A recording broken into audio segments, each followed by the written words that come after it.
Have you ever been in a moment where your world shattered in seconds? Maybe it was losing a job, receiving devastating news, or watching a relationship collapse. Suddenly, the strategies you normally use to cope, breathing through stress, talking to a friend, distracting yourself, don't work anymore. That, my friend, is a crisis. In social work, we define a crisis as any situation where a person's psychological balance is disrupted and their normal coping methods are ineffective. It's not about how you see it, but how the client perceives it. A crisis isn't just about the event. Two people can face the same event, say job loss. One spirals into despair, while the other sees it as an opportunity. Why? Because crisis is always self-defined. Maria, a 35-year-old teacher, loses her father unexpectedly. She describes herself as numb and unable to function. Even though she has supportive friends, her perception of the event makes this a full-blown crisis. A crisis can last 2 days to 6 weeks. It is temporary but urgent. That's why social workers must act quickly and strategically. Now let's break down the 2 main types of crises you'll see on the exam and in practice. Maturational crisis. These are triggered by normal life transitions. Think of getting married, becoming a parent, retiring. These events bring stress even when positive. As an example, a newlywed client breaks down because married life feels overwhelming. Exam tip: always connect maturational crises with life transitions. Situational crisis. These are unexpected traumatic events like sudden illness, job loss, or the death of a loved one. A factory worker laid off after 20 years feels lost and hopeless. If the question during the exam says unexpected, traumatic, or sudden, the answer is situational crisis. If it says life transition, think maturational crisis. And remember, reactions to crises are influenced by 3 key factors: nature of the event, how severe it is; perception of the event, how the client sees it; social supports and coping skills. So ask yourself, is this client facing a storm with an umbrella or with nothing at all? Here's the big picture.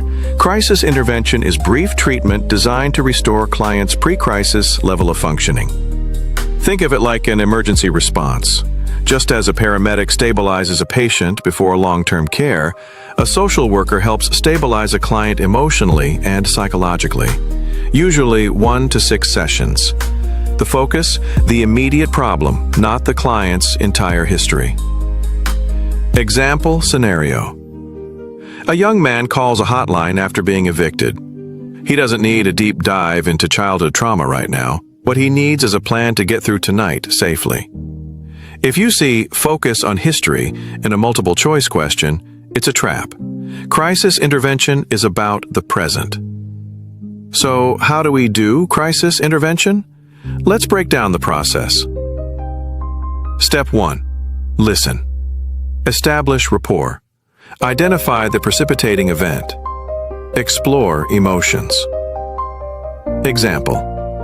Tell me what brought you here today. Step 2. Assess. Determine severity. Check for safety risks, suicide, homicide. Assess coping strategies.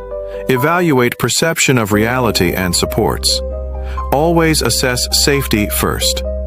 If a client mentions suicidal thoughts, your first action is a safety assessment, not exploring childhood. Step 3. Treatment planning. Normalize reactions. What you're feeling is normal and temporary. Develop a plan. Be non-directive, collaborative, or directive depending on the client. Non-directive, let them talk. Collaborative, build a plan together. Directive, step in when they cannot. Crisis work is short, but powerful. So, how do we close it out? Termination includes reviewing progress, reaffirming supports, scheduling follow-ups if needed. And the goals are clear. Restore equilibrium, baseline functioning. Build coping skills, strengthen problem-solving abilities, mobilize social supports. Example: a client who felt hopeless after a breakup now leaves with a list of coping strategies, 3 friends to call, and a follow-up appointment. That's success.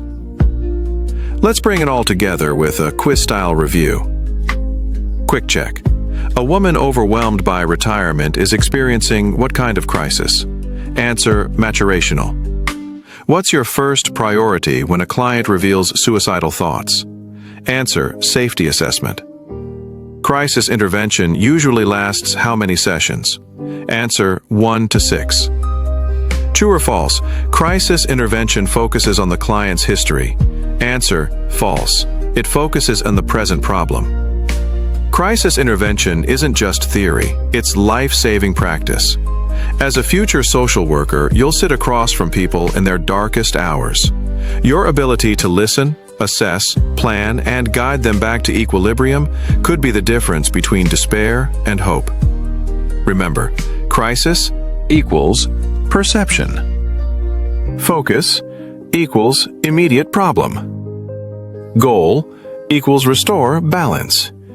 Now ask yourself, when the storm hits, will you be ready to stand in the gap? I trust this session on crisis intervention has added clarity, strength, and useful strategies to your LMSW exam journey. Remember, preparing for this exam isn't just about passing a test. It's about equipping yourself with the skills to change lives. Every hour you dedicate to studying is an investment in your calling as a social worker. Keep pressing forward, stay disciplined, and never doubt the difference you are preparing to make.